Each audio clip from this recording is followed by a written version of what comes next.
Loh kalau Intan masih ke gereja aktif? Masih aktif gereja? Ke gereja udah enggak, tapi masih suka ibadah online. Oh online. Dulu GBI-nya yang di Sukabumi? Aku dulu Jakarta sih kok ininya lamanya ya. Oh ya, GBI mana dulu Jakarta? Aku tuh kadang di BRI, sekarang JPCC. Oh. lebih apa ya, kalau pengajaran sih aku lebih suka JPCC sih. Pastor Jeffrey. Ya. Ini ya, bisa pindah-pindah gitu ya?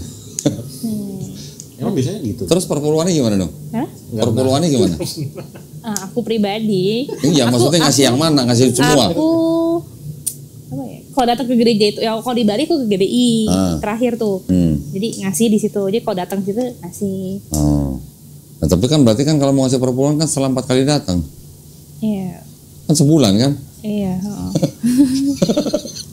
Aku jujur aja bukan yang tipikal rutin perpuluhan kok. Jujur aja. Oke.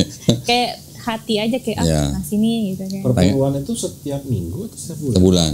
Sebulan sekali? Sebulan sekali. 10% itu ya? Belum lagi buah sulung. Apa itu? Iya. Pernah nggak? Persembahan sulung itu. Kayaknya lebih gede lagi ya. Cuma sekali doang. Sekali. Waktu apa itu? Waktu pertama kali terima duit, gaji, penghasilan atau hasil usaha. 100%? 100%. Kalau gajinya berapapun 100%? 100%. Nah kita dapat apa? Nggak dapat apa-apa. Dapat doa.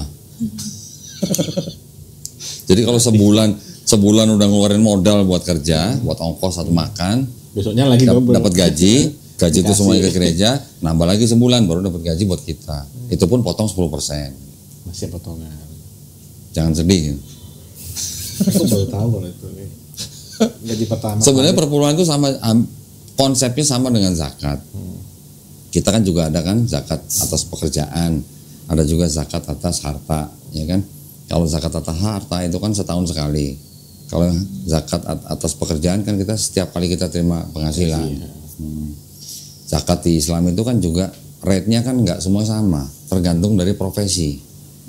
Ada yang umum paling rendah 2,5%, ada yang 5%, ada yang 10%. Tapi kalau perpuluhan kan pukul rata semua 10%. Dan tapi maaf, kalau yang miskin itu gimana? Nggak perlu bayar zakat, malah kita yang bayar zakat ke mereka. Bukan, maksudnya, perpuluhan itu gereja. Oh, perpuluhan. Gereja. Orang yang istilahnya pendapatannya masih juta dimintain. Iya, aturannya begitu. Meskipun orang itu nggak sanggup untuk makan, itu masih namanya dapat 100.000. Ya mungkin itu kebijakan gereja. Kalau yang nggak sanggup makan dibantu sama gereja. Hampir sama konsepnya. Tapi sebenarnya gereja memungut perpuluhan itu sebenarnya kalau boleh dibilang nggak konsisten. Nggak konsistennya gimana? Ajaran Paulus kan bilangnya apa? Hukum Taurat itu kan sudah dibatalkan dengan matinya Yesus di atas kayu salib. Perpuluhan kan termasuk hukum Taurat. Tapi masih ada. Nah, kalau bilangnya sudah dibatalkan, semua hilang dong. Harusnya semua hilang. Tapi ini masih mungut gitu. Berarti kan nggak semuanya batal.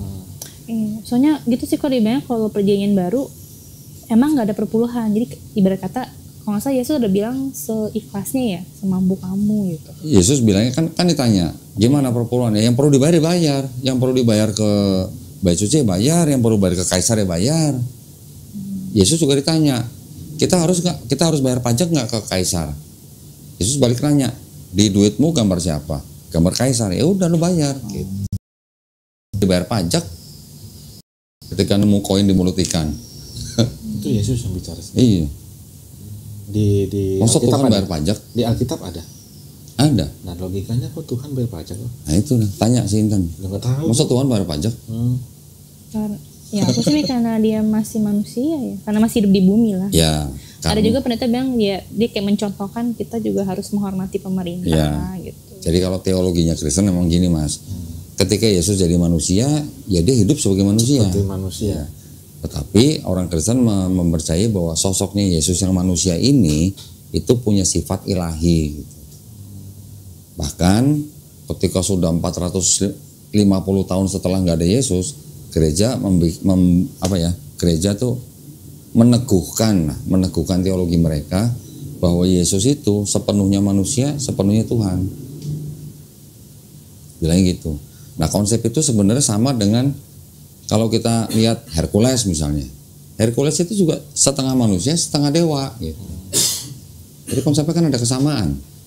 Mirip. Ya kan? Hercules lahir dari seorang ibu, dari seorang wanita Manusia. yang dihamili oleh dewa yang paling tinggi yaitu Zeus gitu. Kan manusia ya ibunya. Ibunya manusia. Manusia. Jadi dewa Zeus ini dewa yang punya anak 100. Ini mitologi ya. Walaupun mitologi tapi konsep itu sama dengan konsep Kristen. Ada Bapa, ada Maria, ada Yesus. Yesus anak Maria. Kan ini kan dia lahir.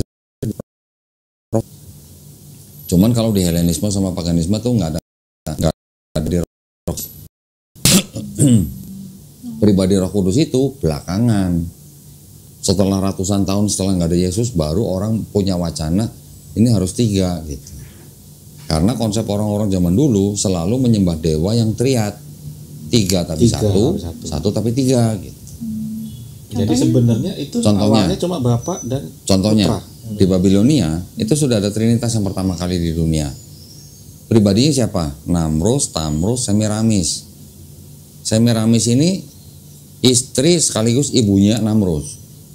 Setelah Namrus mati disalib, baru ini tiba-tiba hamil sendiri punya anak Tamrus. Ini dijadikan sesembahan 3 pribadi gitu. 3 dewa tapi 1 Tuhan atau 1 dewa. Di Mesir ada Osiris, Isis, Ra. Sama juga. Ketiganya ini dianggap 3 pribadi yang berbeda tapi dianggap 1 Tuhan. Di India ada Trimurti, ya kan? Ada Brahma, Wisnu, Siwa. Mereka bilangnya Tuhannya Esa, tapi itu bisa berperan menjadi Wisnu, bisa berperan menjadi Siwa gitu. Yang penghancur yang mana, yang pencipta yang mana, yang paling tinggi yang mana gitu. Jadi kalau kita bisa bilang kalau ateis orang yang tidak percaya Tuhan, kalau monoteis itu kan orang yang percaya Tuhan 1, mono gitu kan. Kalau politeis dia percaya Tuhannya banyak. Kristen itu termasuk mengikuti orang-orang yang percaya begini. Ada Tuhan yang paling tinggi, supreme, tapi mereka juga percaya ada Tuhan di bawahnya, yang lebih rendah gitulah. Nah, kepercayaan itu yang disebut dengan henoteis. Ada lagi nanti panteis. Kalau panteis ini semua alam semesta itu Tuhan. Semua alam semesta? Iya, bagian dari alam semesta ini semuanya Tuhan. Ini hampir sama dengan yang paganisme sebenarnya. Paganisme itu memandang setiap elemen daripada alam ini ada Tuhannya, ada penguasanya gitu. Langit ada penguasanya. Siapa? Dewa Zeus. Laut ada penguasanya. Gitu. Siapa? Kayak Avatar gitu mungkin. Iya. Laut siapa dewanya yang terkenal? Poseidon. Ya kan? Gunung nanti misalnya ada dewanya siapa? Nanti awan ada dewanya siapa? Jadi orang pagan itu orang yang menyembah, percaya dewa-dewa yang mewakili elemen daripada alam semesta ini gitu. Itu yang nggak bisa hilang untuk orang-orang memang yang di daerah Eropa, Asia gitu. Jadi memang dari agama yang paling kuno sekalipun itu nanti ada yang menurunkan agama disebutnya agama Kanaan gitu. Agama Kanaan ini turun nanti menjadi agama bangsa Israel. Agama bangsa Israel ini turun nanti menjadi Yudaisme, ya kan? Ini kan melalui proses yang ratusan tahun bahkan ribuan tahun. Nanti yang dari agama kuno ini nanti pecah lagi agama yang Hindu, Buddha, gitu ya. Pecah lagi menjadi agama paganisme Romawi gitu. Paganisme Romawi turunnya lagi apa? Paganisme Celtic, paganisme Jermanik, paganisme Yunani gitu. Nah, yang paganisme Yunani ini yang menurunkan salah satunya menjadi cikal bakal penyumbang terbentuknya atau terciptanya agama Kristen. Paganisme Yunani ini kan yang itu tadi Helenisme. Helenisme itu kan yang dewa Zeus dan dewa-dewa yang lain. Itu konsepnya sama dengan konsep Kristen. Nanti yang paganisme Romawi juga masuk. Itu yang menimbulkan Kristen. Jadi tadi awalnya 1 gitu ya kok. Di atasnya tadi sebelum Hindu Buddha apa kok tadi? Agama yang paling kuno lah. Saya lupa istilahnya namanya apa. Ini kalau mau kadang suka mikir awal mula Hindu Buddha tuh apa ya? Kok bisa sampai beda banget kan sama Islam sama Kristen. Sebentar, saya waktu itu udah bikin bagani cuman saya lupa ininya namanya.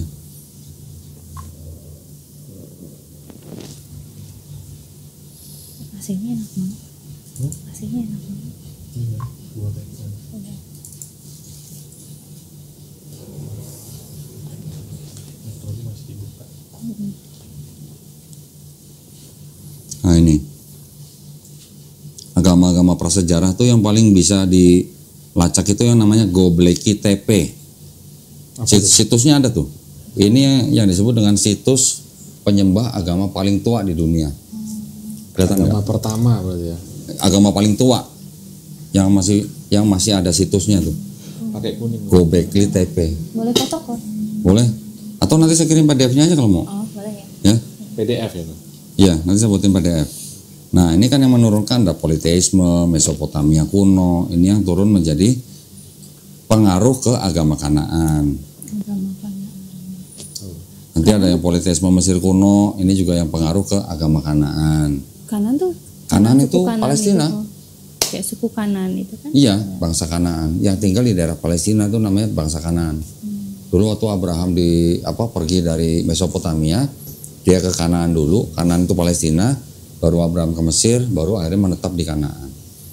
Ini yang dari agama kuno ini turun ke politeisme Mesopotamia, juga turun ke politeisme Mesir, turun menjadi agama Kanaan yang disebut dengan agama Israel, baru turun menjadi melalui proses pembuangan Babel, di Babel juga ada, baru turun menjadi yang menara Babel itu kok?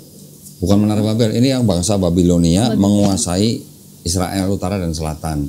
Ketika Raja Nebukadnezar II menghancurkan bait suci yang dibangun oleh Raja Salomo. Ini melalui pembuangan. Jadi orang Israel dulu pernah dibuang ke Babel. Babel itu ada di Babilonia. Baru setelah mereka dikembalikan timbul yang namanya Yudaisme. Kata Yudaisme itu dari mana ya, Pak? Dari kata Yehuda, anak keempat daripada Yakub. Yakub kan punya anak 12. Ruben, Simeon, Lewi, Yehuda. Nah, Yehuda ini yang menjadi cikal bakal namanya Yudaisme. Nah, yang di atas lagi, bentar.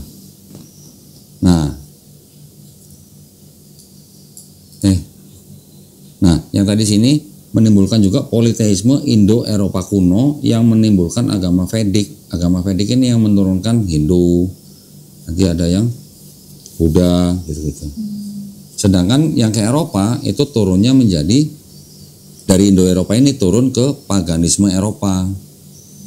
Nah, paganisme Eropa ini yang menurunkan paganisme Celtic, paganisme Germanik, paganisme Slavic. Nanti ada paganisme Yunani. Ini ada paganisme Baltik juga ya. Yang dari Yunani menurunkan Romawi. Yang Romawi ini yang mempunyai andil juga untuk yang terciptanya agama Kristen. Ya. Di sini tapi juga ada tambahan juga ketika orang-orang Yahudi tinggal pada zaman era Bait Suci yang kedua, ya.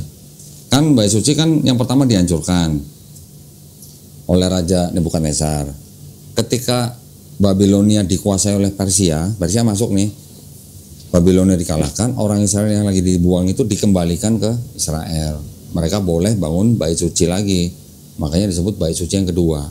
Bait Suci yang kedua itu kira-kira dari abad ke-6 sebelum Masehi sampai abad pertama Masehi ketika dihancurkan oleh Romawi tahun 70 Masehi.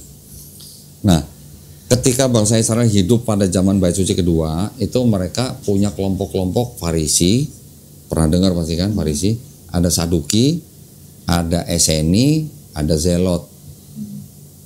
Dari 4 kelompok ini sebenarnya ada satu lagi Samaritan, cuman Samaritan nggak ikut-ikutan. Zelot, kita pernah dengar Simon kan? Oh, Simon dari suku Zelot itu? Iya, dia dari kelompok Zelot bukan suku, kelompok Zelot. Kelompok Zelot itu kelompok yang memperjuangkan bangsa Yahudi lepas dari penjajahan Romawi. Kan sebelumnya di abad kedua juga sudah ada pemberontakan.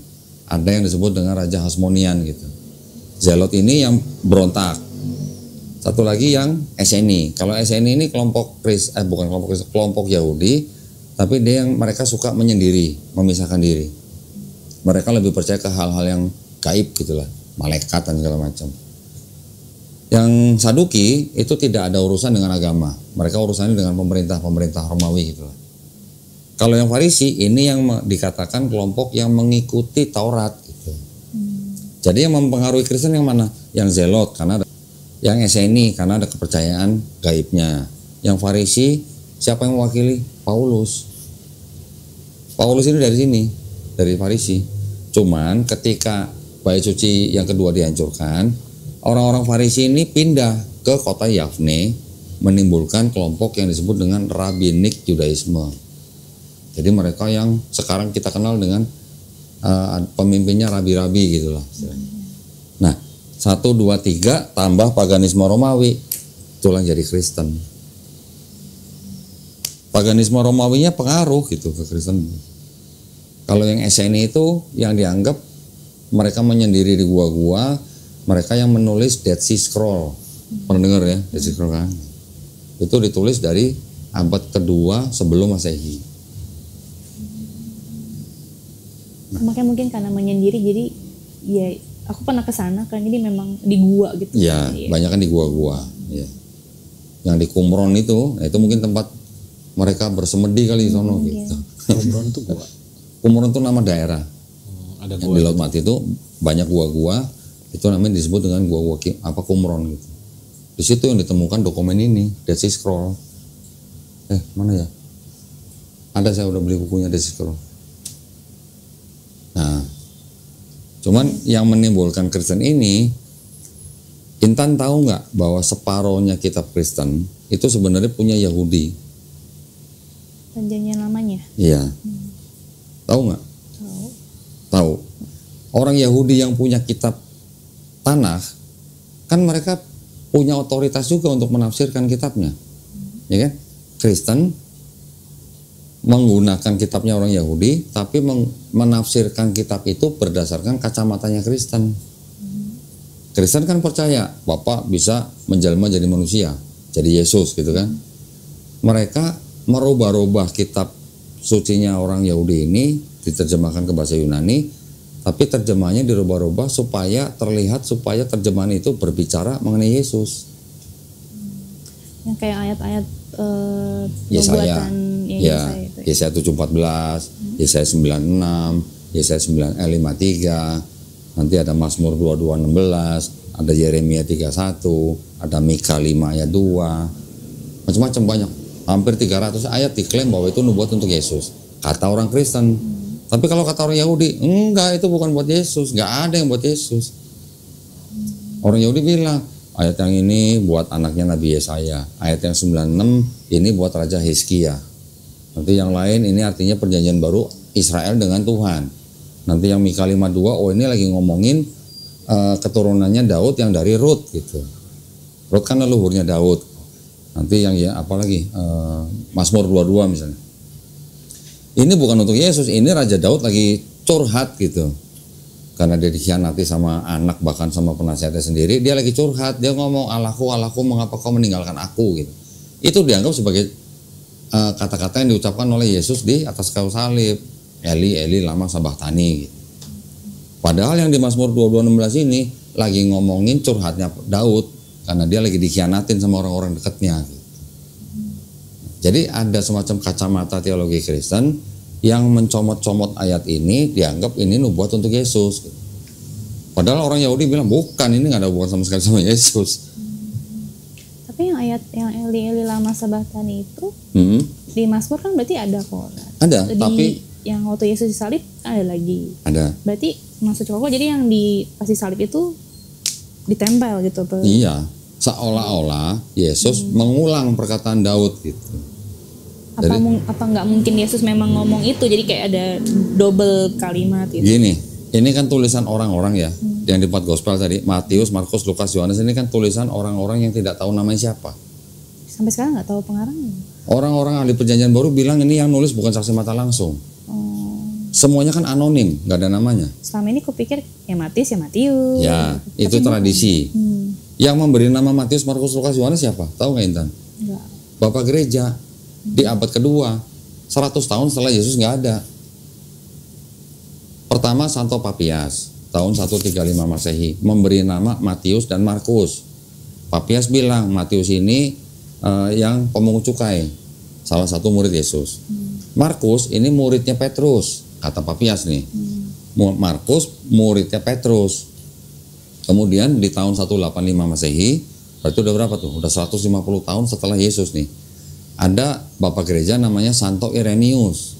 Dia yang bilang, yang ini Matius pemungut cukai, yang ini Markus muridnya Petrus, yang ini Lukas. Lukas ini tabibnya Paulus dan teman seperjalanan Paulus. Yang Yohanes ini Yohanes anak Zebedeus, muridnya Yesus. Yang ngomong dua bapak gereja ini yang dijadikan tradisi selama berapa abad. Jadi umat Kristen taunya Matius, Markus, Lukas, Yohanes, itu yang nulis orang yang bernama Matius, Markus, Lukas, Yohanes. Padahal bukan. Gitu. Ambil contoh yang paling gampang. Yohanes anak, kalau benar nih Yohanes anak Zebedeus, Yohanes anak Zebedeus itu di kitab Kisah Para Rasul disebutkan orang yang tidak berpendidikan. Bagaimana ceritanya orang yang ngomong sehari-hari pakai bahasa Aramaik bisa nulis pakai bahasa Yunani dan sastranya tinggi dan bisa paham ajaran-ajaran filosofi Yunani, Helenistik filosofi gitu. Jadi nggak mungkin Yohanes anak Zebedeus gitu. Ini menurut ahli-ahli Perjanjian Baru. Dan di semua ini itu yang Matius dan Yohanes ini mereka menggunakan apa ya, kata ganti ketiga gitu. Yang Matius disuruh turun, kemudian Yesus makan di rumah Matius dan dia begini-begini. Yang penulis Matius menceritakan Matius dengan kata ganti ketiga. Kira-kira mungkin nggak yang nulis itu Matius sendiri?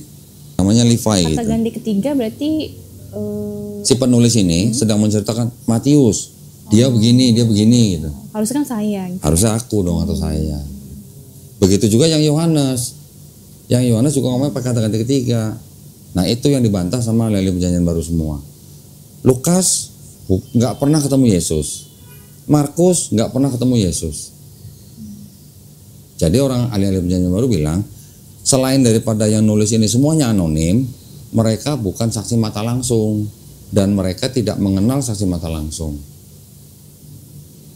Nah berarti mereka nulis itu dari mana ya? Nah, yang menulis itu sebenarnya yang pertama kali menulis itu Markus. Sebenarnya Markus ditulis kira-kira tahun 65 sampai 70 Masehi sebelum Bait Suci diruntuhkan. Ya. Terus kemudian 10 tahun kemudian penulis Matius dan penulis Lukas ini menyadur dari Markus. Ya. Makanya di Matius kira-kira 80%-nya isinya dari Markus. Yang Lukas 60% isinya dari Markus. Tapi selain dari Markus, mereka juga punya sumber sendiri-sendiri, kodenya M, ini kodenya L, sumbernya Matius dan sumbernya Lukas. Tapi selain itu di atasnya lagi ada sumber lagi yang dipakai oleh dua ini, disebutnya sumber Q namanya. Q itu dari bahasa Jerman Quell. Quell itu artinya kabar berita yang beredar di masyarakat. Sumber itu maksudnya apa? Sumber berita, kabar berita lah. Kabar berita yang beredar di masyarakat itu yang masuk ke Matius dan Lukas. Nah, terus kemudian karena Matius dan Lukas ini menyadur dari Markus, berarti kan ceritanya hampir sama semua. Cuman Matius menggunakan gaya bahasa dia sendiri, Lukas juga menggunakan gaya bahasa dia sendiri. Ya. Jadi apa yang di Markus ada di Matius dan ada di Lukas, tetapi gaya bahasanya dirubah-rubah sendiri gitulah. Ya. Hanya perubahan beberapa kata aja gitu. Jadi tiga ini disebut sebagai gospel sinoptik karena ceritanya semua sama. Yang Yohanes ditulis kira-kira tahun 95 Masehi. Dipercaya nih sama ahli Perjanjian Baru bahwa Yohanes ini ditulis menggunakan atau mengadopsi Helenisme filosofi. Terus yang kedua, Yohanes juga ditengarai ditulis untuk melawan orang-orang Kristen golongan Basilidean. Basilidean itu orang-orang Kristen yang tidak percaya bahwa yang disalib itu Yesus. Pernah dengar? Enggak. Ini ada dokumen ini. Ini juga gospel isinya. Cuman gospel ini nggak sampai masuk ke dalam Bible. Ya karena ceritanya berlawanan dengan yang apa? Yang 4 gospel itu ya. Gospel ini namanya adalah gospel Nag Hammadi. Namanya Nag Hammadi, ini nama desa di Afrika yang ditemukan di dalam gua-gua, ditemukan kira-kira tahun 1945. Terus kemudian setelah melalui pasar gelap akhirnya masuk ke dalam akademisi. Di sini ada gospel namanya, kalau bahasa Inggrisnya itu The Second Discourse of the Great Set. Di sini ada kalimat begini nih. Yesus melihat penyaliban itu dari jauh sambil tertawa. Yang disalib Simon orang Kirene. Kalau kita perhatikan, memang benar di dalam Matius, Markus, Lukas itu ketika Yesus diceritakan membawa salib dari Yerusalem ke Bukit Golgota, di pertengahan jalan kan ada orang namanya Simon orang Kirene yang suruh menggantikan Yesus. ya kan? Iya, membombong sementara kan. Ya, memanggul dari dari pertengahan perjalanan ke Bukit Golgota. Yang di Yohanes ada nggak Simon orang Kirene? Nggak ada. Nah, ini untuk melawan kelompok ini gitu loh. Karena orang-orang ini percaya bahwa penyaliban Yesus itu hanya ilusi. Yang disalib bukan Yesus tapi Simon orang Kirene. Nah, ini ada kalimat begini nih yang di kuning ini. Dibaca sendiri aja. Pasti bahasa Inggrisnya jago ya. Enggak juga kok. Lah orang bolak-balik ke Australia gimana nggak jago? Kadang nggak ngerti. Jadi ini yang berkata ini siapa? Oh, Jesus say. Dianggapnya Yesus. The death they think I suffered, they suffered in their error and blindness. They nailed their man to their death. Their thoughts did not perceive me, since they were deaf and blind. By doing these things, they pronounce judgment against themselves. As for me, they saw me and punished me. But someone else, their father, drank the gall and the vinegar. It was not I. They were striking me with a scourge, but someone else, Simon, bore the cross on his shoulder. Someone else wore the crown of thorns. And I was on high, poking fun at all the excess of the rules and the fruit of their error and conceit. I was laughing at their ignorance. Jadi yang disalib Simon orang Kirene kan? Terus, ya. kira-kira kalau menurut Intan, Yesus itu menikah nggak? Nah, gini kok, jadi aku dulu pasti menganut enggak dong. Iya. Terus pas lagi heboh-heboh Da Vinci Code itu, aku ini orangnya apa ya, bisa dibilang termasuk open minded. Open minded itu jadi anti kata, dan aku suka histori. Jadi pas aku nonton Da Vinci Code, aku kayak make sense gitu. Ada teori-teori, dan aku sempat Google. Yang pemulik ke histori dulu, yang segala macam meremang dan lari ke France lah, terus ada bukti apa. Aku suka banget, aku sampai Google gitu. Dan aku sempet yang apa iya ya gitu. Nah, cuma waktu itu pengalaman pribadi aku, spiritual aku di tengah-tengah tahap apa iya ya. Dan aku sempat berpikir kalau memang Yesus menikah ya udah, emang kenapa? Cuma waktu itu aku merasa kayaknya Tuhan negor gitu ya. Aku bilang ke Adi kan, aku kayak ngerasa waktu itu ada teguran pribadi apa gitu, sampai aku bilang, aduh Tuhan maaf, aku nggak mau lagi. Jadi aku kayak segala pikiran Yesus nikah aku hapus lah gitu. Nah, sempet kan yang baca histori yang mereka sempet menggali jejak apa sih, bukti-bukti kuburan Yesus sama Maria Magdalena. Cuma susah karena zaman dulu tuh ternyata yang namanya Yesus dan Maria tuh banyak sekali.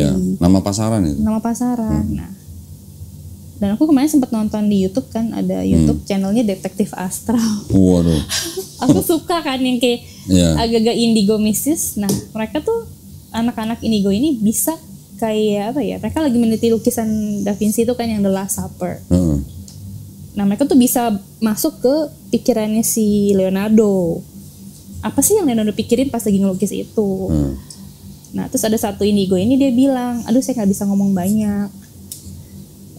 Dia bilang pokoknya yang dikira Maria Magdalena itu yang begini itu dia bilang pokoknya ini tentang sebuah hubungan. Jadi si wanita itu dia nggak berani ngomong nama karena kan ditonton ribuan orang kan. Dia bilang si wanita ini yang dikiri ini dia mempunyai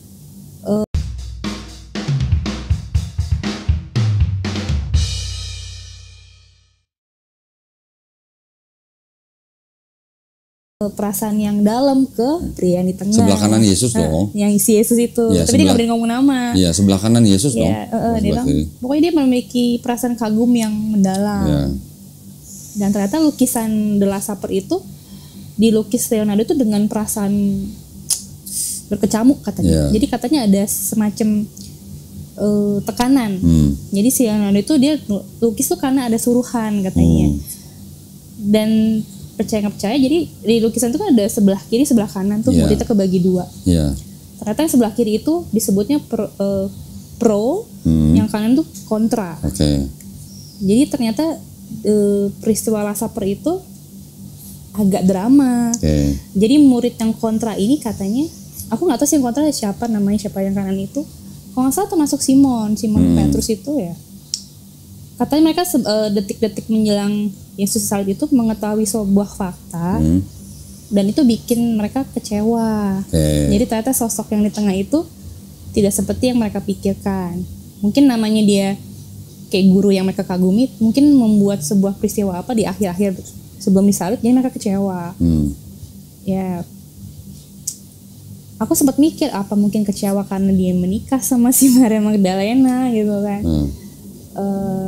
Terus aku sempat ngomong ke Adi kan, aku orangnya kayak agak-agak apa iya gitu ya.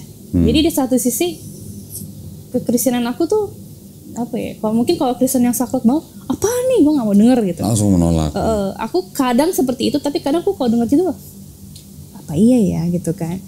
Nah terus aku sempat ngomong ke Adi, aku bilang kok jadi mirip sama yang di video Kodoni kan. Kodoni kan ngebahas yang hubungan Maria sama Yesus, sedikit tuh aku denger. Kalau nggak salah ayat di Alkitab kan bilang Yesus mencium bibir Maria ya. Aku sendiri jujur aku nggak baca ayat itu, nggak tahu. Cuma satu fakta jelas aja kata Kodoni kan, kalau zaman dulu orang Yahudi nggak bisa tuh pria mencium bibir, bisa dirajam kalau bukan suami istri. Betul. Aku sempat ngomong ke Adi, apa iya ya gitu, maksudnya kayak itu kan fakta yang simple gitu sebenarnya kan gitu. Pada intinya begini, laki-laki dan perempuan memang diciptakan takdirnya kan untuk punya keturunan, artinya menikah, ya kan? Tradisi Yahudi itu kan kehidupan manusia itu punya kayak stage ya, tahapan-tahapan lah. Kalau yang memang dia hidup untuk agama, umur 13 tahun itu laki-laki, itu udah waktunya menikah. 13 sampai 18 atau 20-an lah. Itu tuh udah waktunya menikah dan dia sedang belajar gitu. Ya. Mudah banget. Mudah memang. Kayak zaman dulu gitu kan. Mungkin nikahnya zaman dulu belum ada listrik, mau ngapain coba? So kalau nggak salah dulu ada penelitian gue bilang Bunda Maria itu kalau nggak salah pas lagi hamil itu umur 18. 12 ya? Mudah. Si Yusufnya 24 katanya. Oh enggak ya? Yusufnya 90 tahun. 90? Masa kok? Nanti bisa dibuka di internet ya. Ya bisa dibuka di Google. Sumbernya dari kalangan Kristen sendiri loh, Katolik loh. Yusuf berusia 90 tahun. Dia adalah seorang duda beranak 6 yang dipilih oleh kaumnya untuk menikahi Maria. Ketika itu Maria usianya baru antara 12 sampai 14 tahun. Kalau yang usia Maria saya punya bukunya nih. Tapi kalau yang 90 tahunnya Yusuf itu harus dibuka di websitenya Advent apa gitu. Makanya masih perawan. Karena baru umur 12. Karena memang umur-umur segitu orang Yahudi menikah. Perempuannya umur 11, cowoknya umur 13. Coba gini deh, nanti kalau ketemu mamanya tanya, "Mah, ingat gak dulu menikah umur berapa?" Pertama. Habis itu tanya lagi, "Mah, mamanya mama dulu nikahnya umur berapa?" Coba masih tanya. lebih muda. Pasti masih sangat muda. Sama nenek saya nikahnya muda. Oh, ya orang zaman dulu. Nenek saya umurnya 13. Nah itu. Makanya anaknya 11. Nah itu. Produktif kan? Iya, karena kan masih jangkanya panjang. Ketika wanita sudah haid, artinya kan dia udah siap berproduksi. Reproduksi. Nah, zaman dulu kan belum ada karir gitu. Mau ngapain perempuan gitu istilahnya? Ya itulah makanya menikah, karena sudah dianggap sudah siap untuk punya keturunan gitu. Tapi zaman dulu haidnya sama kok kayak sekarang umur 12. Kata ada yang bilang kan zaman dulu lebih tua kan. Kalau masalah haid itu tergantung dari ras dan lokasi orang itu tinggal di mana. Kalau tinggal di daerah dingin, haidnya lebih lama. Kalau tinggal di daerah panas, haidnya lebih cepat. Dan tergantung rasnya. Kita ini ras apa? Indonesia. Ras Mongoloid. Kalau orang-orang Yahudi, Arab, Eropa itu namanya ras Kaukasoid. Mereka lebih cepat dewasa dibandingkan orang-orang khas Mongoloid.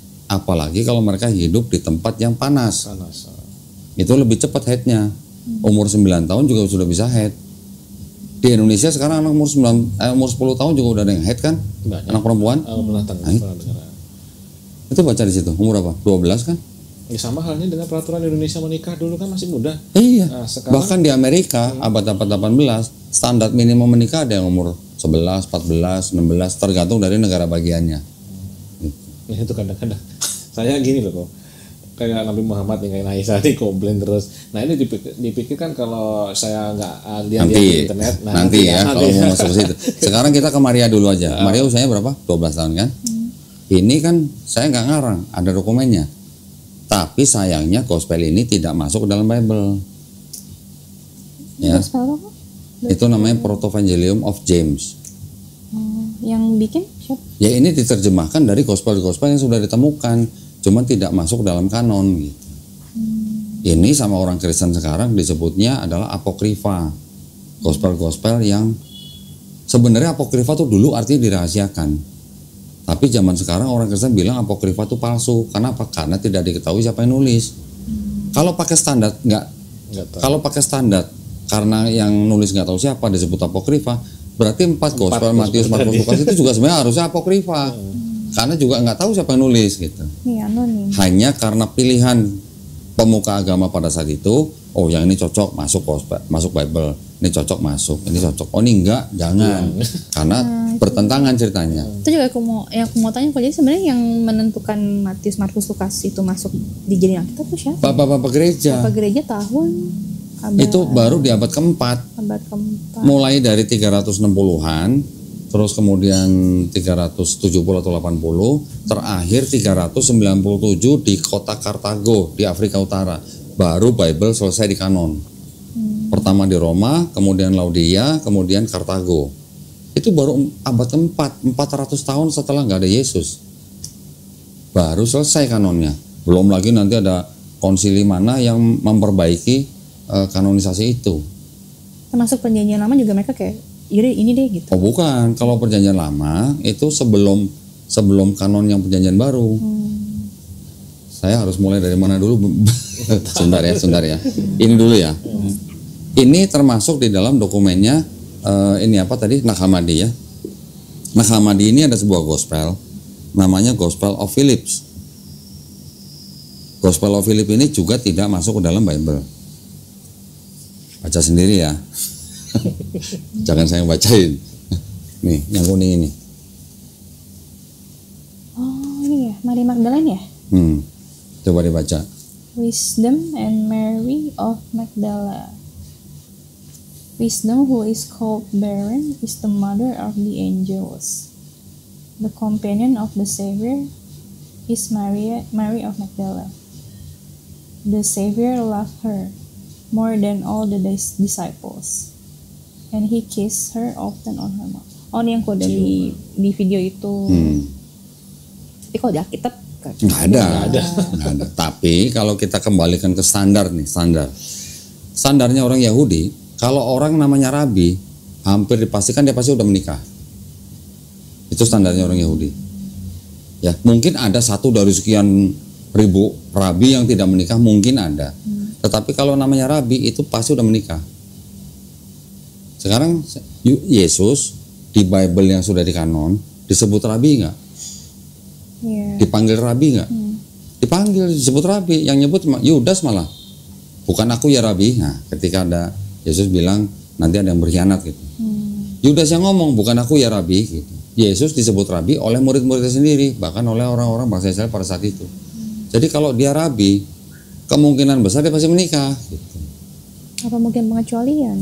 Oke lah, anggap aja itu pengecualian. Baca bukunya Barbara Thiering, Profesor Barbara Thiering dari Australia, seorang wanita sejarawan. Dia meneliti dokumen-dokumen Dead Sea Scroll. Dia menemukan sebuah manuskrip udah potongan segini karena udah sobek. Yesus berkata, istriku, udah kepotong. Ya. Barbara Thiering juga bilang bahwa yang namanya tradisi Yahudi itu tidak boleh laki-laki dan perempuan bersentuhan. Ya. Bahkan kalau bikin kebaktian juga dipisah. Jadi Barbara Thiering bilang bahwa kemungkinan besar ketika Yesus kakinya diurapi oleh seorang wanita, bahkan diusap pakai rambutnya wanita itu dengan minyak yang sangat mahal, itu sebenarnya adalah prosesi pernikahan menurut Barbara Thiering. Ya, jadi standar kita adalah you kalau bilang rabi, kemungkinan besar dia pasti menikah. Dan juga ada penelitian dari sejarawan, dan juga ada dokumen-dokumen manuskrip yang masih ada begini. Nah, yang ini kan tidak masuk dalam Bible. Ini hanya kemungkinan. Saya nggak menuduh, tapi saya hanya menggunakan standar gitu. Standar Yahudi begini. Ini ada dokumen yang belum masuk Bible gitu, menunjukkan atau mengindikasikan bahwa Yesus menikah. Sekarang kalau laki-laki dan perempuan fitrahnya kan memang untuk punya keturunan, ya kan? Sekarang gimana caranya? Maksudnya mengungkapkannya gimana? Kalau orang harus tidak menikah, apa nggak menyalahi fitrah gitu? Itu maksud saya. Tapi ini bukan tuduhan, ini hanya pertanyaan aja. Untuk menjawab tadi kalau Intan bilang apa iya ya gitu. Kebetulan saya punya dokumennya gitu yang bisa ditunjukkan. Ya, terus nanti kalau bicara umur nih, usia nih. Tadi Maria berapa? 12 tahun ya? 12. Jangan kaget ya. Ini ada dokumennya orang Yahudi. Di kitabnya Perjanjian Lama kan ada yang namanya Pentateuch. Ya, Intan pasti pernah dengar Pentateuch. Pentakosta? Bukan, Pentateuch itu nama lain daripada 5 kitab Musa. Orang Yahudi sebutnya Torah. Orang Kristen sebutnya Pentateuch. Kejadian, Keluaran, Imamat, Bilangan, Ulangan. Ya kan? Sudah sering baca kan? Pernah ingat gak Ishak istrinya siapa namanya?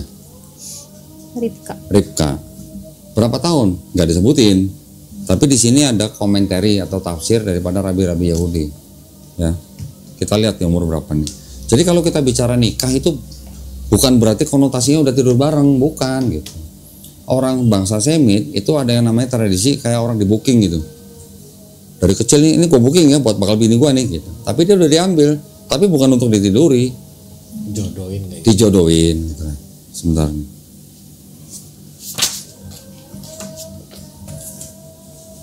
Jadi kalau Yusuf menikahi Maria ketika berusia 12 tahun, apakah kita mau nuduh Yusuf itu pedofil? Nggak mungkin lah, nggak berani kita. Ini udah Exodus, ini kejadian.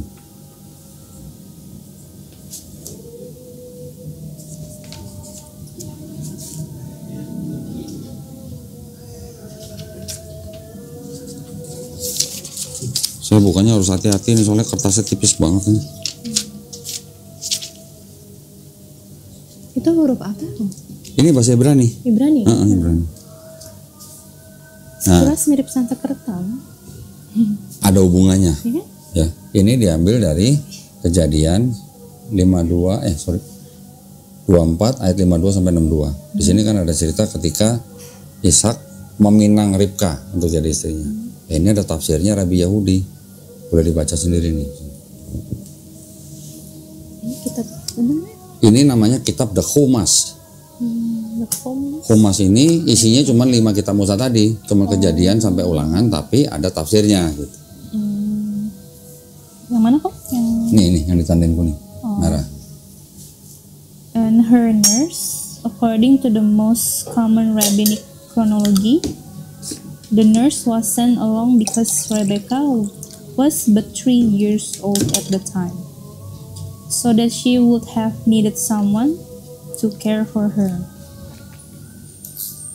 Apa nih? Ibn Ezra, however, comments that she was older, but it was customary for the nurse of a girl infancy to remain with her as her servant throughout her life. Berapa tahun Ribkanya? 3 tahun. Rebecca tuh Ribka. Oh Iya, Rebecca itu Ribka. 3 tahun. 3 tahun udah dibuk gitu ya Pak? Sudah diambil sama Ishak untuk menjadi istrinya. Ishak umur berapa? Ishak di sini ceritanya udah kira-kira 40 tahun. Dan dia sangat senang membawa Ribka kepada ibunya Sarah gitu. Oh ya. Apa kita mau bilang Ishak pedofil?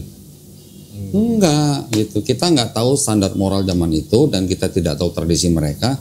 Jangan buru-buru kita membawa standar moral zaman sekarang ke zaman itu dulu. Gitu maksudnya. Tadi Maria 12 tahun, Ribka 3 tahun. Pernah dengar Betseba?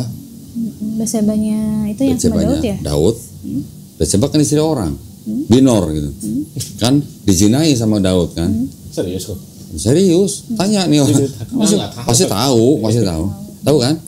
Ketika Daud sedang di istananya, dia melihat seorang wanita sedang mandi. Dia nyuruh orangnya, siapa itu? Dibawa. Dia apa? Dikauli. Ternyata istri panglimanya sendiri. Panglima perang, lagi perang gitu.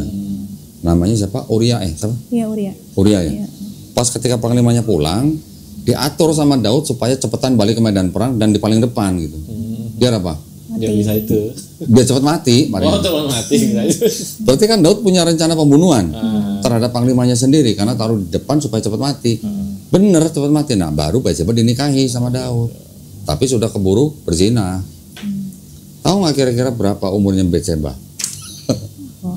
Nah, aku pikir kayak gadis aja gitu lagi ranum-ranum. Ya, lagi ranum-ranumnya. Karena udah istri orang kan. Iya. Oke. Ternyata ada dokumen mereka yang mengatakan bahwa Batseba sudah punya anak umur 6 tahun. 6 tahun. Kan lu kaget kan? Ada dokumennya. Kalau saya mau bukain bisa, sebentar. Ya ini tafsir, namanya komentari ya. Bukan teks dokumen yang resmi gitu. Sebentar.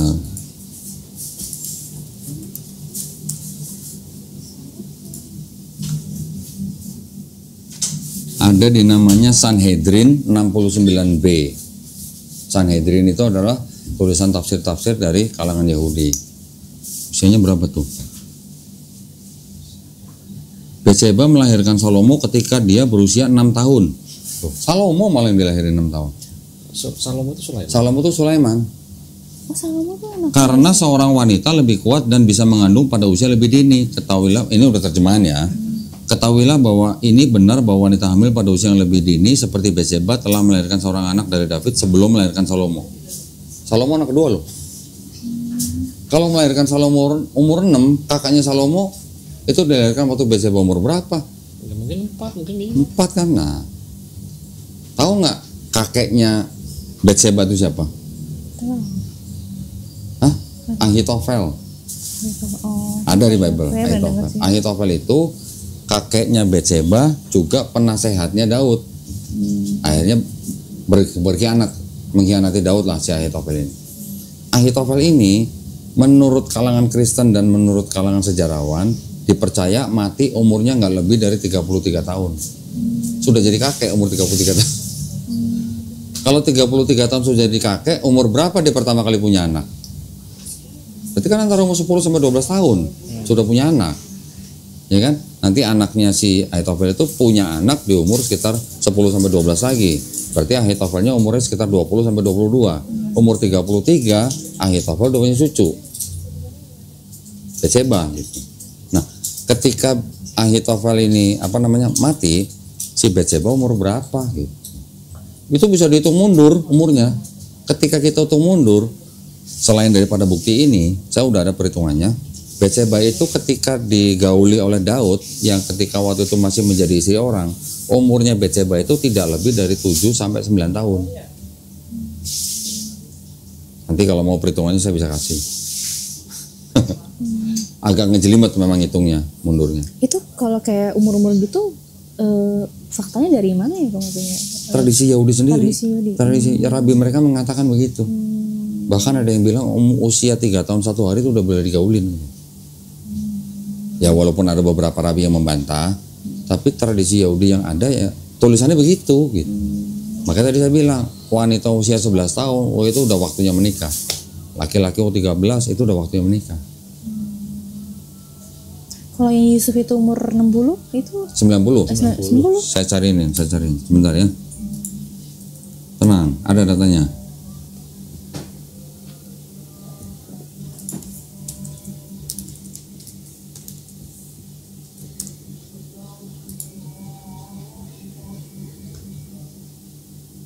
Nih ya, sebentar.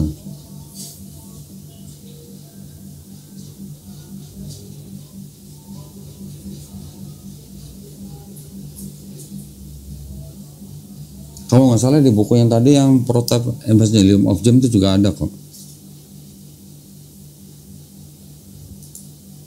Nah ini, saya buka ini ya webnya ya. Nama webnya newadvent.org tentang Santo Yusuf.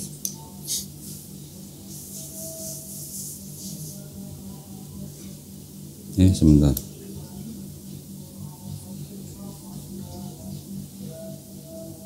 Ini kan menceritakan tentang apa? Santo Yusuf, kehidupannya, sumbernya apa? Ada beberapa buku yang tadi dipegang juga nih kan, Protevangelium of James. Itu juga ada tuh, Gospel of James. Itu maksudnya itu. Nanti ada lagi silsilahnya, tempat tinggalnya, pernikahannya. Ada lagi Incarnation, Nativity, dan The Flight to Egypt. Kita baca yang pernikahannya. Lihat nih. A year after his wife's death. 1 tahun setelah istrinya Yusuf meninggal, ya kan? As the priest announced through Judea that they wish to find in the tribe of Judea a respectable man to espouse Mary. Jadi Yusuf dipilih oleh kaumnya orang Yehudea untuk menikahi Mary. Okay?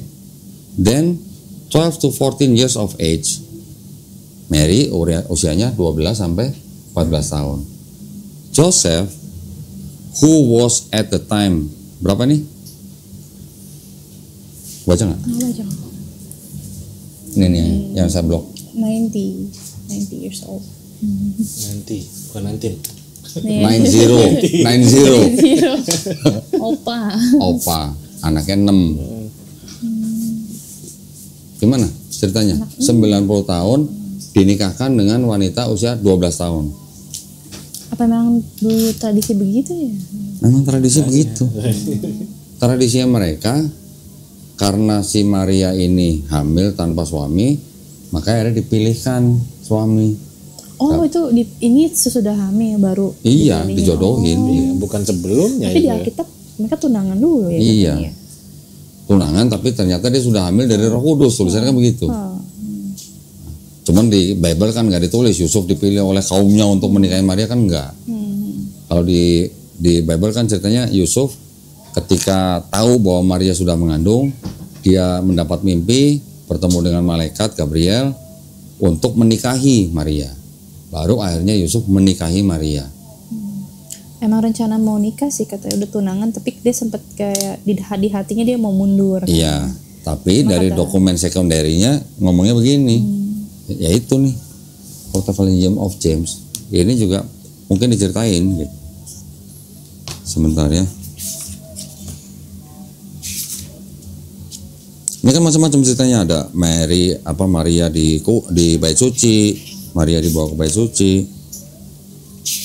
Ini ada menceritakan Yoakim, orang tuanya Maria. Nah, itu aku kemarin sempat pengen lebih mendalami ini Maria sebenarnya, kayak aku coba Google kok nggak dapet gitu. Ternyata ya ada ini sumber lain. Iya, tapi sumber ini kan tidak diakui oleh gereja, tidak dimasukkan dalam Bible. Nggak dimasukin karena apa ya? Ya itu karena pemilihan dari itu, untuk pemilihan itu atas dasar teologi. Apa kira-kira teologi yang mendasari mereka memilih gospel-gospel tertentu gitu. Karena di belakang bapak-bapak gereja yang memilih gospel itu, di belakang mereka sudah ada yang namanya Helenisme, paganisme. Kan mereka masih hidup pada zaman, kan gini, Yunani menguasai semua daerah di wilayah situ termasuk Palestina ketika abad keempat sampai abad pertama sebelum Masehi. Dari tahun 322 ketika Alexander Agung menguasai Persia, mengalahkan Raja Darius Agung dari Persia, daerah situ kan semua dikuasai oleh Alexander Agung. Alexander Agung membawa budaya Helenisme ke daerah situ. Baru tahun 63 sebelum Masehi Yunani digantikan oleh Romawi. Sampai tahun 600-an gitulah ya. Romawi membawa paham paganisme, mereka menyembah Mitra selama ratusan tahun. Mitra, Dewa Mitra. Dewa Mitra itu asalnya dari Persia, dewa pinjaman gitu. Itu dewa apa ya? Mitra? Dewa Mitra, ya ada yang bilang dewa matahari, ada yang pakai iya, ada yang nanti kepatungnya Dewa Mitra tuh sedang menggendong domba, ada yang dipanggul di sini, yang digendong sini. Makanya Yesus ada patung sedang membawa domba. Diambil dari Dewa Mitra. Yesus Mitra. gendong domba. Hah? Yesus gendong domba. Iya, ada patungnya. Coba aja Google aja, Yesus menggendong domba, banyak keluar. Habis itu cari Mitra and the Lamb gitu, coba buka aja. Nah sekarang Intan jangan kaget kalau saya kasih buku ini, Intan. Ada? Ada banyak. Banyak. Coba sekarang Mitra and the Lamb. keluar lagi. Sama gitu ya. Sama. Sosoknya adalah sosok yang diadopsi. And the Lamb ya kok. Ya kalau nggak mitra and the Lamb atau apa.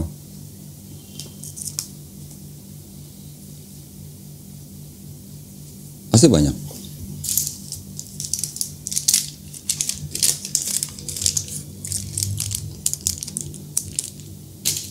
Ini kah kok? Yang begini. Yes, itu Dewa Mitra. Tapi ada lagi nanti patung yang mitra sedang memanggul domba.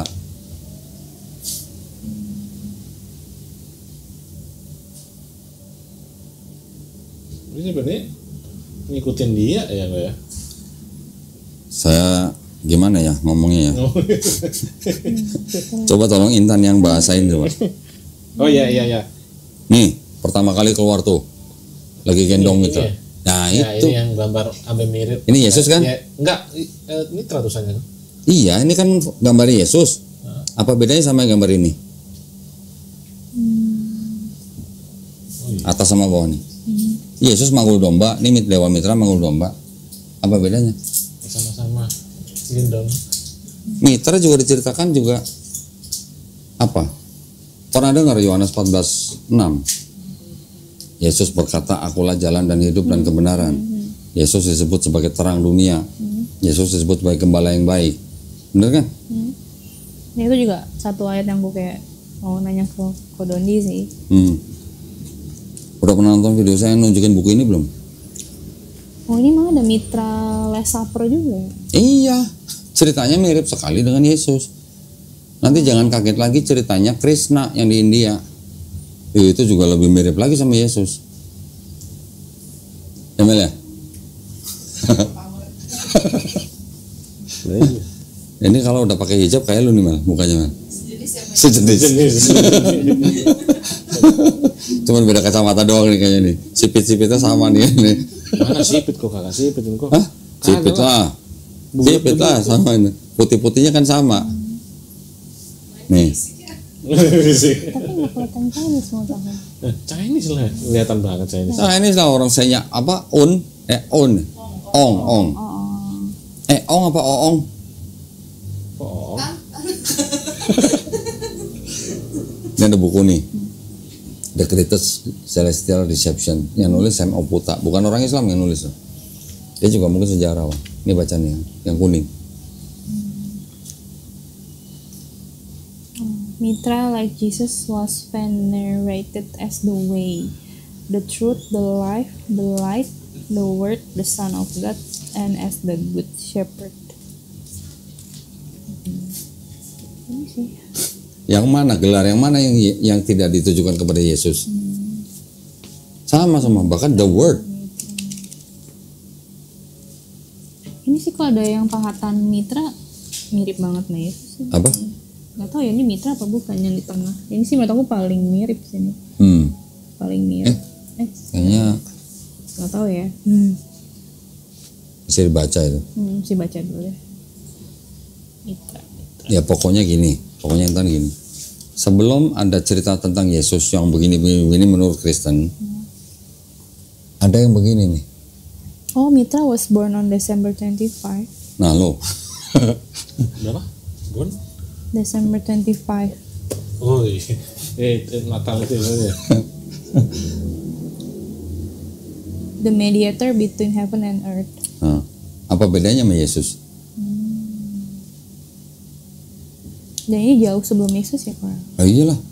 Ini disembah oleh dewa apa orang-orang Romawi selama 400 tahun. Was born of a virgin Anahita, and his symbol is the lamb. Islam juga mengakui bahwa Isa Al-Masih dilahirkan dari seorang perawan suci yaitu Maryam. Maria itu sama. Isa sama Yesus juga sama. Tetapi Islam tahunya Isa Al-Masih itu diciptakan secara khusus. Tidak seperti manusia yang lain yang punya bapak, dia diciptakan hanya punya ibu. Itu hanyalah untuk menunjukkan kuasa daripada Sang Pencipta yang melawan orang-orang dengan kepercayaan seperti itu gitu. Sebelum Yesus orang udah percaya nih dewa-dewa yang begini seperti Mitra. Allah SWT menciptakan Isa Al-Masih menandingi bahkan melebihi mereka. Ini Allah SWT menciptakan Isa Al-Masih hanya dengan kun fayakun. Tidak ada sulitnya Allah SWT menciptakan Adam dari tanah liat kan. Juga tidak ada sulitnya bagi Allah SWT menciptakan Isa Al-Masih hanya dengan berfirman gitu. Tapi sama orang Kristen dipercayainya disebut firmannya itu ya Yesus atau Isa Al-Masih itu yang sebagai firman. Padahal yang berfirman kan Allah SWT. Dia berfirman hanya untuk menciptakan Nabi Isa alaihissalam. Mudah gitu buat sang pencipta. Bedanya kan kalau kita menciptakan sesuatu harus kita mencari bahan. Kalau Allah SWT menciptakan sesuatu kan nggak perlu bahan, hanya dengan firman. Seperti kalau misalnya Intan baca di Kejadian, jadilah terang. Pakai apa bahannya? Itu kekuasaan daripada sang pencipta. Tapi karena orang-orang sebelum Yesus itu sudah mempunyai percayaan-percayaan seperti itu, ya itulah yang ditandingi dan dilebihi oleh